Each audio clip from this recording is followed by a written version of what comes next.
하나님 아버지, 우리가 밤이나 낮이나 어제나 오늘도 내가 어떤 상황과 환경에 마주할지라도 우리가 오직 주님만을 예배하고 주님께 찬양하겠습니다. 하나님, 그런 삶을, 그런 아름다운 삶을 살아갈 수 있도록 역사하여 주시옵소서. 하나님 감사합니다. 우리 주 예수 그리스도의 이름으로 기도합니다. 아멘. 할렐루야. 네, 우리 서로 이렇게 인사 나누실까요? 함께 예배드림이 기쁨입니다. 네, 함께 예배드림이 기쁨입니다. 네, 오늘 저희 우즈베키스탄 선교 다녀오신 분들이 있는데 우리 수고했다고 박수로 한번 이렇게 격려 박수를 주셨으면 좋겠습니다. 네, 수고하셨습니다. 감사합니다. 네, 오늘 하나님께서 우리에게 주신 말씀은요, 빌립보서 4장입니다. 빌립보서 4장 6절 7절입니다. 빌립보서 4장 6절 7절. 우리 짧으니까 우리 함께 읽겠습니다. 6절 7절입니다. 시작. 아무것도 염려하지 말고 다만 모든 일에 기도와 간구로 너희 구할 것을 감사함으로 하나님께 아뢰라. 그리하면 모든 지각에 뛰어난 하나님의 평강이 그리스도 예수 안에서 너희 마음과 생각을 지키시리라. 아멘. 네, 여러분 모두 건강하시죠? 네, 갑자기 뜬금없이 모두 건강하시기 바랍니다. 저도 이번 주 초반에 약간 좀 몸살 때문에 살짝 고생을 했어요. 그래서 목이 지금 아직도 거시기 한데 가다 오늘 막 설교다 삑살이 나도 너그러이 양해 부탁드리겠습니다. 네, 여러분 빌립보서를 방금 읽었는데요. 빌립보서에서 가장 중요한 단어를 혹시 여러분 아시나요? 가장 중요한 단어 바로 기쁨입니다. 기쁨. 빌립보서 4장 4절에서 사도 바울이 이렇게 말했어요. 우리 함께 읽겠습니다. 시작. 주 안에서 항상 기뻐하라. 내가 다시 말하노니 기뻐하라. 아멘. 여기뿐만 아니라 빌립보서 1장부터 4장까지 이 기쁨이라는 단어가 정말 많이 나오고요. 이 기쁨이라는 단어가 어떻게 보면 이 빌립보서의 굉장히 큰 주제이기도 합니다. 오늘 사도 바울이 그랬어요. 항상 기뻐하라. 여기서 끝나지 않고 내가 다시 말하노니 기뻐하라 라고 합니다.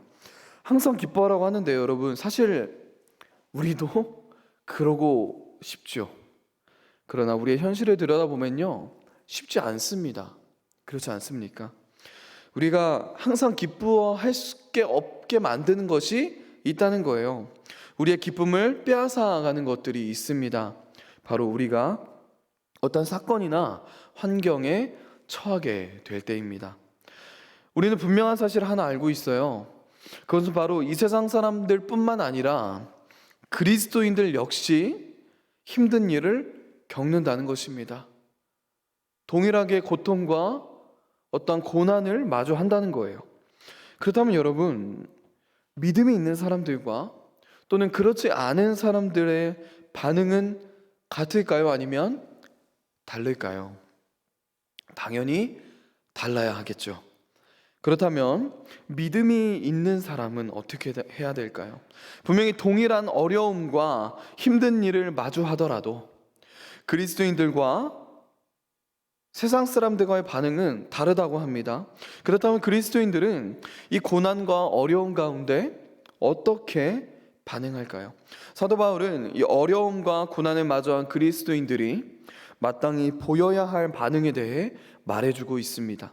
사도 바울은 우리 그리스도인들에게, 저와 여러분에게 이렇게 말하고 있어요. 염려하지 마십시오. 염려하지 마십시오. 우리 6절을 함께 읽겠습니다. 6절입니다. 시작. 아무것도 염려하지 말고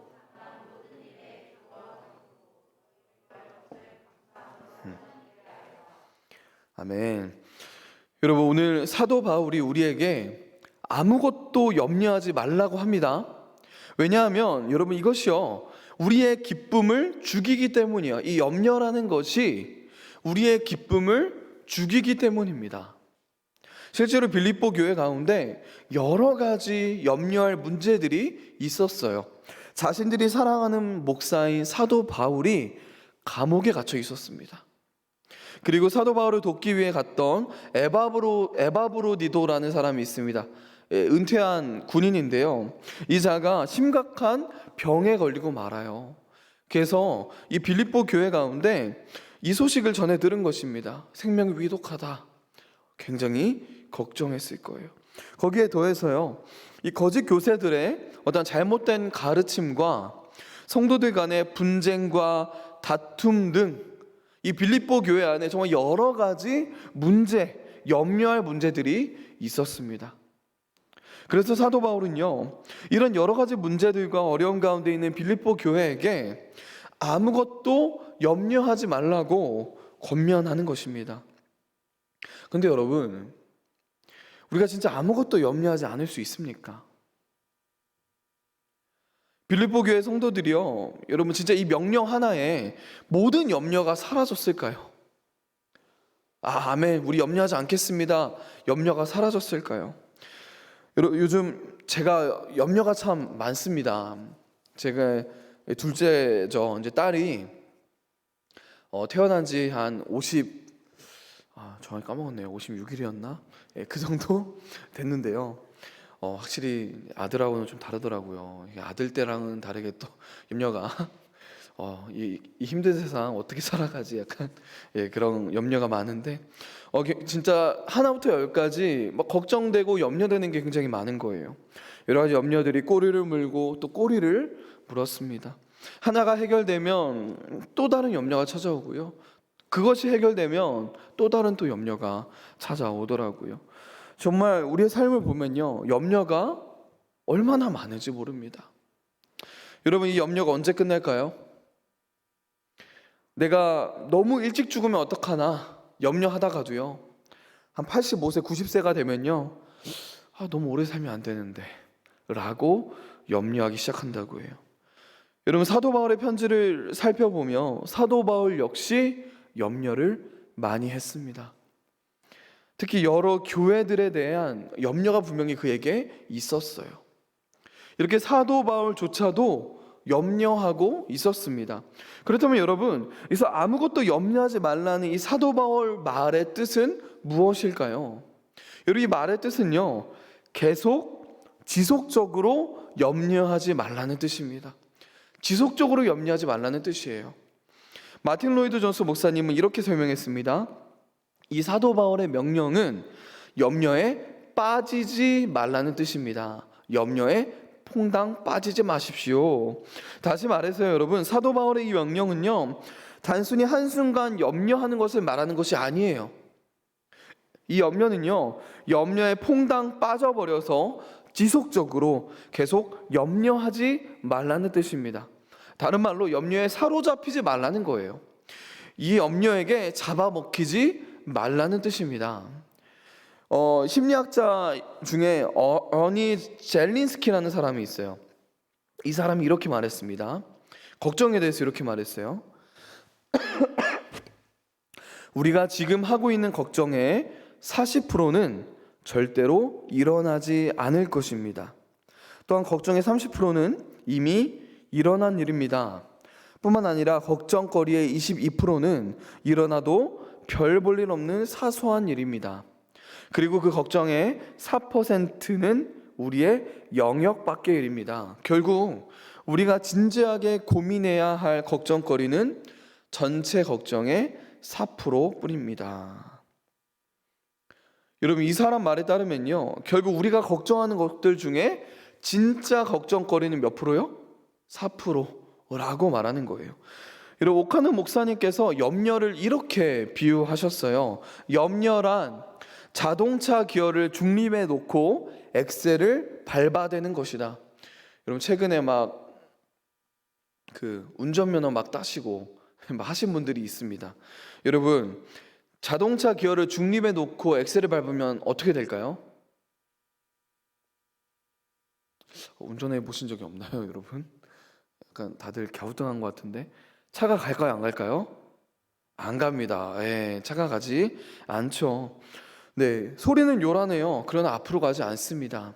염려가 이렇다는 거예요. 염려가 이렇게 쓸데없다는 것입니다. 근데 진짜 맞지 않습니까?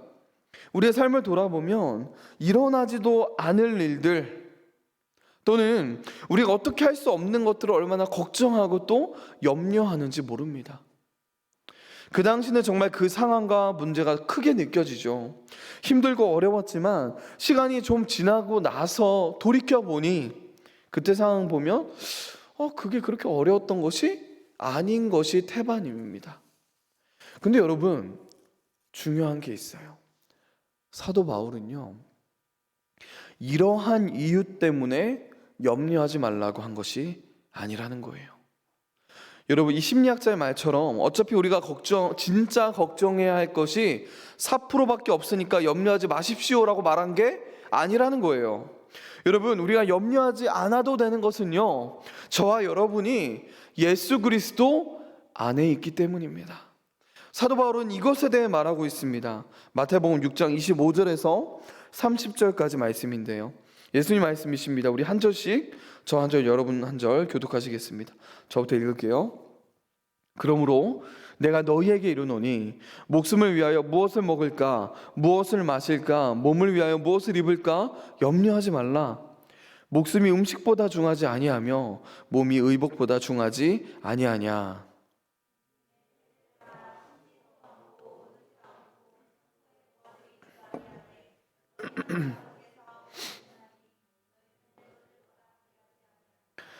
너희 중에 누가 염려함으로 그 길을 한 자라도 더할 수 있겠느냐.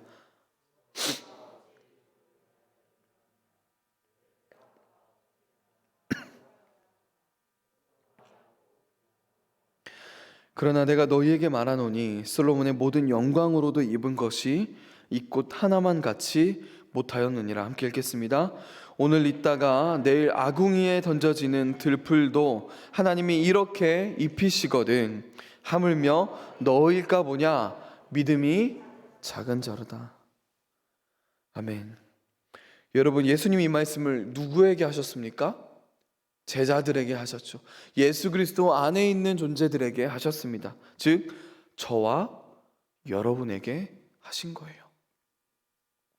우리가 여러분 염려하지 말아야 할 이유는요, 우리의 주인이신 하나님께서 우리의 모든 걱정과 염려 그리고 필요를 아시기 때문입니다. 그런데 더 중요한 사실은요, 하나님께서 우리의 염려와 필요를 아시기만 한 것이 아니라 실제로 우리를 입히시고 먹이신다는 거예요. 누가요? 창조주 하나님께서.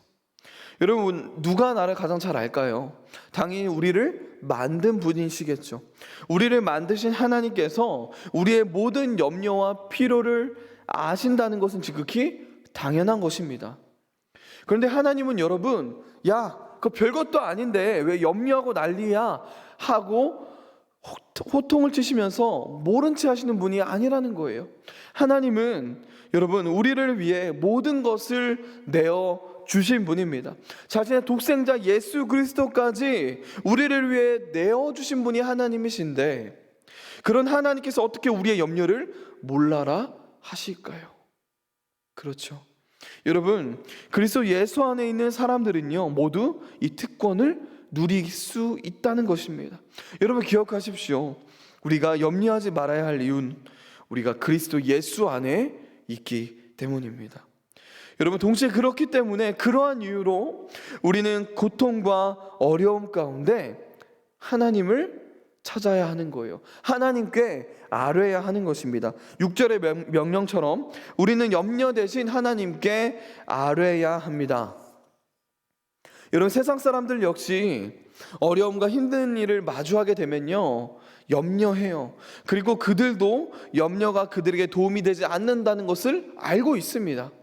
그런데 여러분, 그들이 염려하지 않으려고 어떻게 하죠? 염려에서 벗어나려고 어떤 것을 합니까? 술을 마십니다. 요가도 하고 명상도 하고요. 아로마 테라피 같은 것도 하고 운동도 하죠. 그런데 여러분, 너무나도 안타까운 것은요, 이런 행동들과 노력으로는 절대로 우리가 염려에서 벗어날 수 없다는 것입니다. 여러분, 그리스도인은요, 염려가 찾아올 때 하나님께 아뢰는 자들이에요. 하나님께 아뢰는 사람, 바로 그 사람이 그리스도인입니다.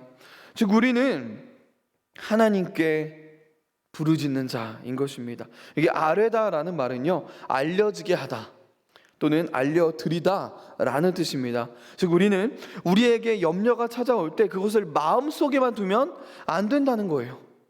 마음에만 이것을 두면 안 된다는 것입니다. 잠언 17장 22절에 이렇게 쓰여 있어요.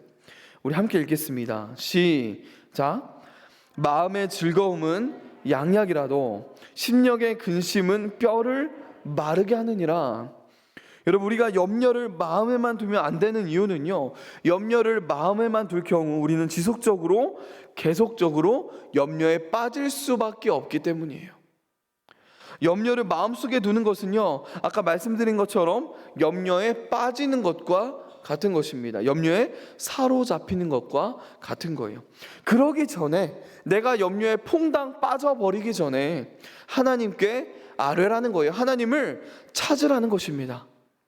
그렇다면 여러분, 우리는 어떻게 하나님께 아뢰야 할까요? 우리 6절을 한 번 더 읽겠습니다. 6절입니다. 시작. 아무것도 염려하지 말고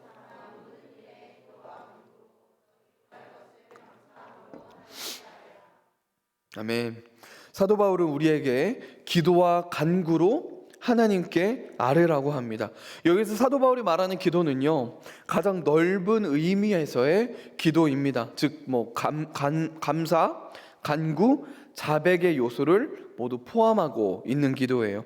또 간구는요, 우리가 원하는 바를 하나님께 구하는 것이죠. 여러분, 아까 예수님의 말씀에서 나오듯이 하나님께서는 우리의 구할 바를 모두 아십니다. 어차피 모두 아시는데 우리는 왜 간구해야 할까요? 우리가 하나님께 간구한다는 것은요, 하나님을 진짜 믿고 의지한다는 의미이기 때문입니다. 즉 우리가 하나님께 간구한다는 것은 하나님이 진짜 나의 기도를 들으시고 그리고 진짜 주실 것이라고 믿는 그 믿음의 행위라는 거예요. 기도는 믿음의 행위입니다. 여기에서 사도 바울이 강조하는 것이 두 가지가 있어요. 첫 번째는 우리가 하나님께 아뢰할 때 감사하는 마음으로 해야 한다는 것입니다. 어떤 마음으로요? 감사하는 마음. 여러분, 감사하는 마음으로 아뢰는다는 것은 의심하지 말고 절대적으로 신뢰하라는 말이에요. 기도하고 받은 줄로 알라는 것입니다. 받게 될 것이기 때문에, 응답 받을 것이기 때문에 감사하라는 거예요. 이미 받았기에 감사함으로 기도하라는 것입니다. 우리가 구하고 있는 분은 이 세상을 주관하고 계신 분이에요. 참새 한 마리도 그분의 허락 없이는 떨어지지 않는다고 말하고 있습니다. 하나님이 바로 이런 분이시기에 철저하게 신뢰하라는 거예요. 사도 바울이 두 번째로 강조하는 것이 있어요. 그것은 모든 일에 오직 기도와 간구로 해야 한다는 것입니다. 여러분, 솔직하게 어떤 문제나 어려움을 마주할 때 바로 하나님께 기도할 때가 여러분 얼마나 있습니까? 우리는 먼저 우리의 힘으로 노력하지 않습니까? 우리가 해결하려고 하죠. 내 능력으로 해결을 하려고 합니다. 그러다가 길이 막힐 때, 우리의 능력과 나의 노력으로 되지 않을 때 비로소 기도하기 시작해요. 그러나 사도 바울은 모든 일에 기도와 간구로 해야 한다고 말하고 있습니다. 우리 생각에, 우리 경험에 할 수 없을 때만, 우리 생각에, 우리 경험에 힘들 때만 기도와 간구로 하지 말라는 거예요. 우리는 모든 일에 기도와 간구로 하나님께 나아가야 됩니다. 특히 사도 바울은요, 오직이라는 말을 하고 있어요. 오직 기도와 간구로 하라. 다른 것과 섞지 말라는 것입니다.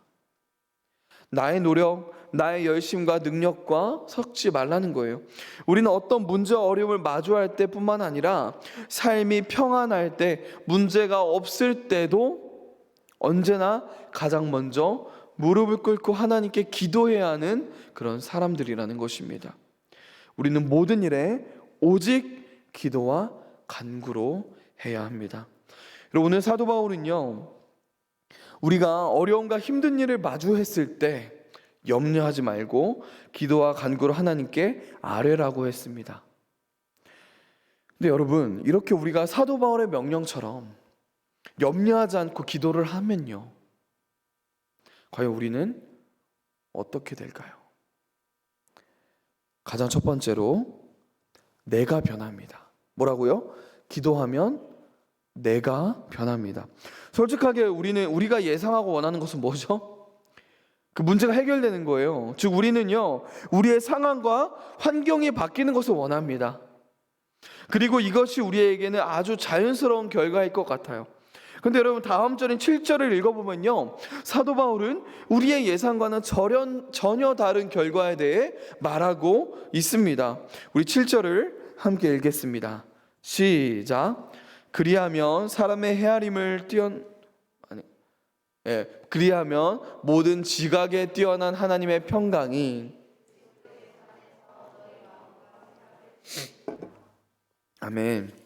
여러분, 염려하지 않고 기도하는 것의 결과가 7절인데요. 이 7절의 말씀을 통해 알 수 있는 것은 염려는요, 여러분, 상황과 어떠한 상황의 문제가 아니라는 거예요. 환경의 문제가 아니라는 것입니다. 염려와 걱정의 문제는요, 마음과 생각의 문제예요. 염려와 걱정의 문제는 마음과 생각의 문제입니다. 오늘 본문 말씀은 기도를 통해 어떤 상황이나 문제 자체가 바뀌는 것에 집중하고 있지 않아요. 그것에 대해 말하고 있지 않습니다. 기도를 통해 상황과 환경 그리고 문제 자체가 바뀌지 않습니다 라고 말씀드리는 것이 아니라요, 오히려 기도가 가장 많이 바꾸는 것은 상황과 환경이 아니라, 그리고 또 어떤 문제가 아니라 바로 나의 마음, 나의 생각이라는 것입니다. 기도를 통해 내가 바뀐다는 거예요. 기도는요, 내가 싫어하는 어떠한 사람을 사랑스럽게 바꿔주는 기보다는 오히려 그 사람을 사랑할 수 있게 나를 바꿔줍니다. 기도는요, 말 안 듣는 나의 자녀를 말 잘 듣는 아들, 딸로 바꿔주는 것이 아니라 그들을 품을 수 있게, 그들의 본이 될 수 있게 나를 바꿔줍니다. 기도는요, 내가 감사할 수 있도록 모든 상황과 환경을 바꿔주기보다는 모든 상황과 환경 속에서 내가 감사할 수 있도록 나를 바꿔줍니다. 여러분, 이처럼 모든 어려움과 문제 가운데 염려하지 않고 기도와 간구로 하나님께 아뢰게 되면 가장 먼저 나 자신이 바뀌게 됩니다. 두 번째로요, 우리가 사도 바울의 명령처럼 염려하지 않고 기도하게 되면요, 영적 전쟁에서 우리는 이길 수 있게 됩니다. 여러분, 신약 성경에서 보여주고 있는 영적 전쟁은요, 대부분 우리의 마음과 생각 안에서 일어나요. 그렇다면 우리는 어떻게 전쟁에서 싸울까요? 우리는 염려하지 않는 것으로, 하나님께 기도하는 것으로 전쟁을 하는 것입니다. 우리가 그냥 염려하지 말아야겠다라고 가만히 있는다고 해결되는 게 아니라는 거예요. 이 염려의 문제로 우리의 마음과 생각에 전쟁이 일어나기 때문에 우리는 끊임없이 지속적으로 계속 싸워야 한다는 것입니다. 싸워야 돼요. 염려와 싸워야 되는 거예요.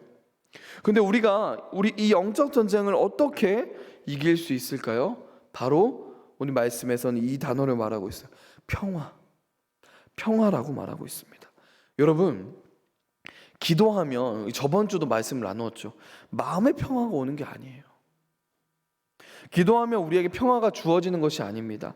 사도 바울이 우리가 감사하는 마음으로 하나님께 기도하면 평화를 주신다고 했나요?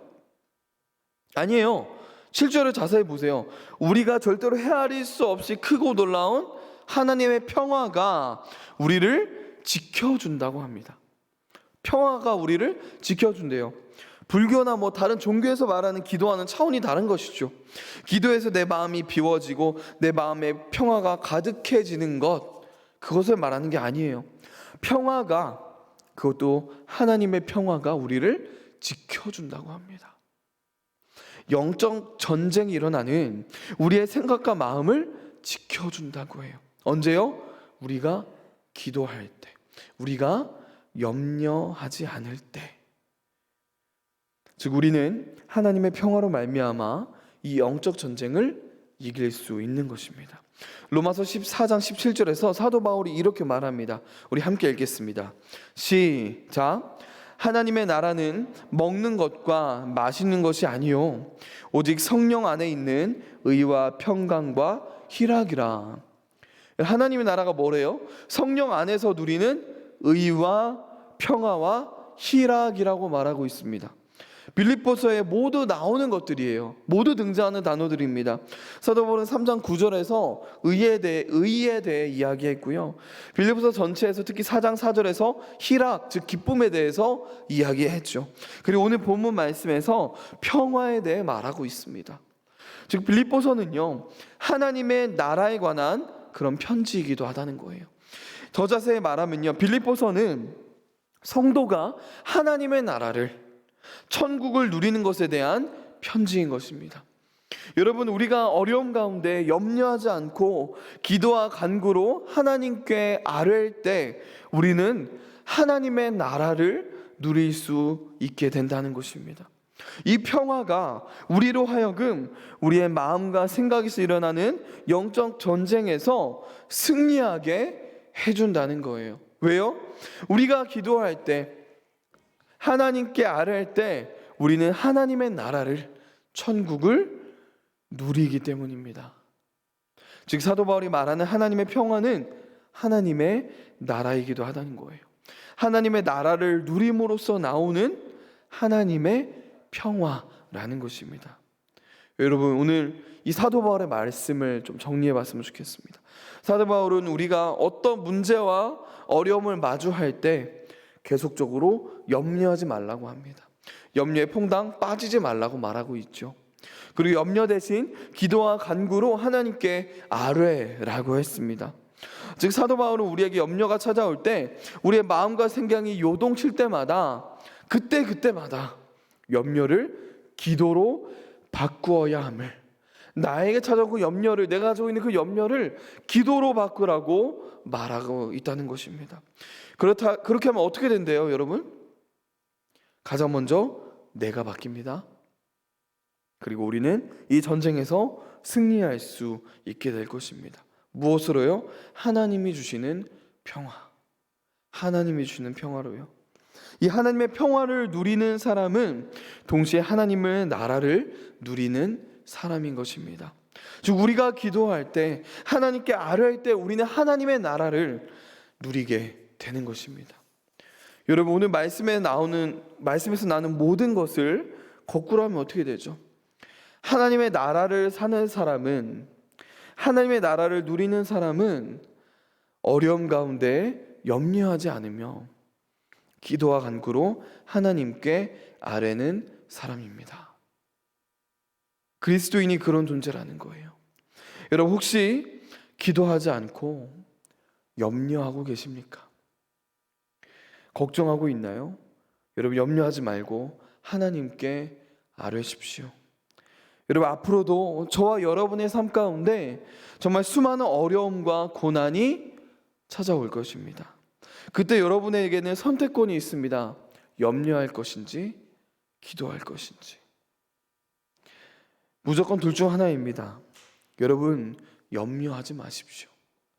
염려가 찾아올 때 하나님께 기도하십시오. 하나님을 찾으시기 바랍니다. 여러분의 모든 어려움과 생각, 모든 상황을 아시는 하나님께 기도하십시오. 이런 사람들이 바로 천국의 시민권을 가진 사람들입니다. 하나님의 나라를 이 땅에서 살고 있는 사람들이 바로 그런 사람들이에요. 여러분, 우리 그리스도인들에게는요, 염려는 어울리지 않습니다. 우리에게 염려가 찾아올 때 아무것도 염려하지 않고 모든 일을 오직 기도와 간구로 감사하는 마음으로 하나님께 아뢰는, 그리고 우리의 기도가 응답받을 것을 믿고 기쁨으로 나아가는 저와 여러분 되길 소망합니다. 우리 함께 기도하기 전에 이 찬양을 함께 했으면 좋겠습니다.